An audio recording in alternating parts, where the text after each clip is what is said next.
దేవుని నామానికి స్తోత్రములు. మీ అందరికీ కూడా ప్రభువు పేరిట వందనములు తెలియజేస్తూ ఉన్నాను. మరి ప్రతి దినము లాగానే ఈరోజు కూడా దేవుడు మనతో ఒక మంచి వాగ్దానం ద్వారా మాట్లాడబోతున్నాడండి. ఆ వాగ్దానం ఏంటో చూద్దాము. ఈ విన్న వాక్యాలు మీరందరూ కూడా మరి అనేక మందికి పంపించండి. మరి వాళ్ళు కూడా దేవుళ్ళు ఎదుగుతూ ఉంటారు, ముందుకు వెళ్తూ ఉంటారు. ఇవాళ దేవుని వాగ్దానం చూస్తే ద్వితీయోపదేశ కాండము 20వ అధ్యాయం మనం తీస్తే ద్వితీయోపదేశ కాండము 20వ అధ్యాయము 4వ వచనం మనం చదువుకుందాం. 24వ వచనం మనం చూస్తే, వనకకుడి, వారి ముఖము చూచి బెదరకుడి, మీ కొరకు మీ శత్రువులతో యుద్ధము చేసి మిమ్మల్ని రక్షించేవాడు మీ దేవుడైన యెహోవాయే. ఎంత గొప్ప వాగ్దానం చూడండి. వనకకుడి, వారి ముఖము చూచి బెదరకుడి అంటూ ఉన్నాడు. ఎవరు చూసి అంటున్నాడు? అప్పట్లో అయితే కనుక పాత నిబంధన కాలంలో అయితే ఎన్నో యుద్ధాలు జరిగాయి కాబట్టి మరి వనకకుడి, బెదరకుడి అని చెప్పేసి మనుషులను చూసి దేవుడు చెప్తూ ఉంటాడు ఆ మాటలన్నీ కూడా. శత్రువులను చూసి వాళ్ళు కూడా మనుషులే, వాళ్ళని చూసి దేవుడు అంటూ ఉంటాడు బెదరకుడి, వనకకుడి అంటుంటాడు. కానీ ఇప్పుడు మనకి యుద్ధాలు లేనటువంటి సమయం కదా ఇప్పుడు మనం ఉండేది.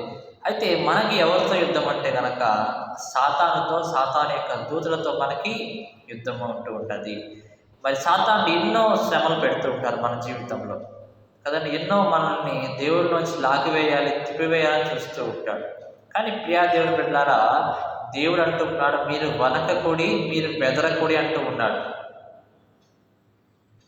పౌలు గారు ఎన్ని శ్రమలు వచ్చినాయో, ఒక 20 శ్రమల దాకా మరి ఆయన 2వ కొరింథీయుల గ్రంథంలో రాస్తూ ఉంటాడు. ఇన్ని శ్రమలు పడ్డానంటూ ఉంటాడు. పడేసేసి ఏమంటూ ఉంటాడంటే, నా బలహీనతలో నేను బలవంతుడిని అంటాడు. నేను ఎప్పుడైతే బలహీనుడుగా ఉంటానో అప్పుడు నేను బలవంతుడిని అంటాడు. ఏమంటే అన్ని శ్రమలు పడ్డా కూడా దేవుడిని నమ్ముకోవాలా? ఏమండి, ఆయన ఎవరికి భయపడలేదు, వాక్యం బోధించడానికి అసలు భయపడలేదు. ధైర్యంతో వెళ్ళి దేవుడు ఎక్కడ చెప్తే అక్కడికి వనకకుండా, బెదరకుండా వెళ్ళి దేవుని యొక్క వాక్యాన్ని ఆయన ప్రకటిస్తున్నాడు. కాబట్టి మన జీవితాల్లో కూడా ఎన్నో సమస్యలు ఎదురవుతూ ఉంటాయి, ఇబ్బందులు ఎదురవుతూ ఉంటాయి.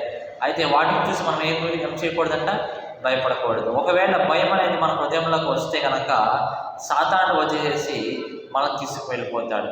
ఎందుకంటే భయం అనేది ఒక మంచి ఉచ్చులాగా సాతానుకు ఉపయోగపడుతూ ఉంటుంది. భయం పెడుతూ ఉంటాడు. దేవుని బిడ్డలు వీళ్ళు భయపడుతున్నారు లేదా అని భయం పెడుతూ ఉంటాడు. యోబు ప్రవర్తన భక్తుడిని మనం చూస్తే కనుక, యోబు భక్తుడిని మనం చూస్తే కనుక మరి ఆయనకి సాతాను ఎంతో గొప్ప శ్రమను పెట్టాడు. అయినా కూడా ఆ భక్తుడు ఎంత గొప్పగా దేవుడి విశ్వాసంలో ఉన్నాడంటే కనుక, ఎంత గొప్పగా దేవుడిలో పట్టుదల కలిగి ఉన్నాడంటే కనుక, దేవుడిని ఒక్క మాట కూడా ఆయన లేదు. అదే మనం అంటూ ఉంటాం దేవుణ్ణి, ప్రభు మాకు ఇది ఎందుకు రాలేదయ్యా, మాకు ఇది ఎందుకు చేయలేదు నువ్వు అని మనం ఎదురు ప్రశ్న వేస్తూ ఉంటాం. లేదు, దేవుడు తగిన సమయాన్ని ఇచ్చినప్పుడు ఆయన ఖచ్చితంగా చేస్తాడు. కాబట్టి ఈ లోకాన్ని చూసి మనం భయపడకూడదు. ఎందుకంటే పౌలు గారు అంటూ ఉంటాడు, తిమోతికి రాస్తూ ఉంటాడు, దేవుడు నీకు ఇచ్చింది పిరిగితనమైన ఆత్మ కాదయ్యా, శక్తి, ప్రేమ, నిగ్రహము కలిగినటువంటి ఆత్మను దేవుడు నీకు ఇచ్చాడు అని చెప్పి పౌలు గారు తిమోతికి రాస్తూ ఉంటాడు. కాబట్టి ఎవరికి భయపడవద్దు. తిమోతి కొంచెం భయపడేవాడు, యవనస్తుడు కాబట్టి కొంచెం సిగ్గుపడేవాడు. వాక్యం చెప్పడానికి ఎవరేమైనా అంటారేమో, ఏమైనా అనుకుంటారేమో అని భయపడేవాడు. పౌలు గారు రాస్తూ ఉన్నాడు, నువ్వు భయపడమాకయ్యా, నువ్వు అనేకులను చూసి వాళ్ళు ఏమైనా అంటారేమో, వాళ్ళని కొడతారేమో, వాళ్ళని బెదిరిస్తారేమో, నువ్వు బెదిరిపోమాకు, వనకమాకు. మన పట్ల యుద్ధం చేయవాడు ఎవరంట? దేవుడే ఉన్నాడు.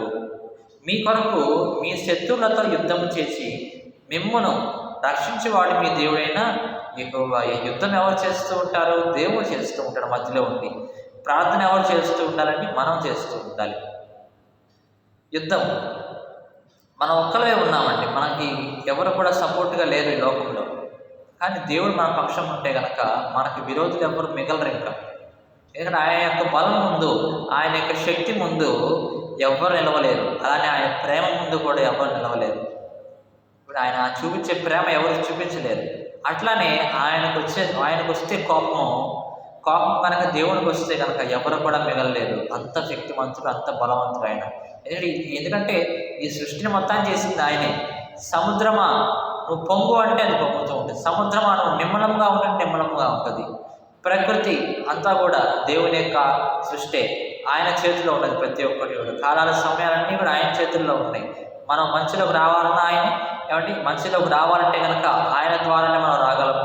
నిత్య జీవం పొందాలంటే కనుక యేసుక్రీస్తు ప్రభు ద్వారానే మనం పొందగలము. బాప్తిసాలు తీసుకొని సంఘానికి వస్తే సరిపోదు, దేవునికి ఇష్టమైన ఫలాలను చూపించాలి. దేవుడు మీ పక్షం యుద్ధం చేస్తూ ఉంటాడు. మీరు ఒక్కళ్ళే ఉన్నాం కదా అని మీరు వనకవద్దు, బెదరవద్దు అంటున్నాడు.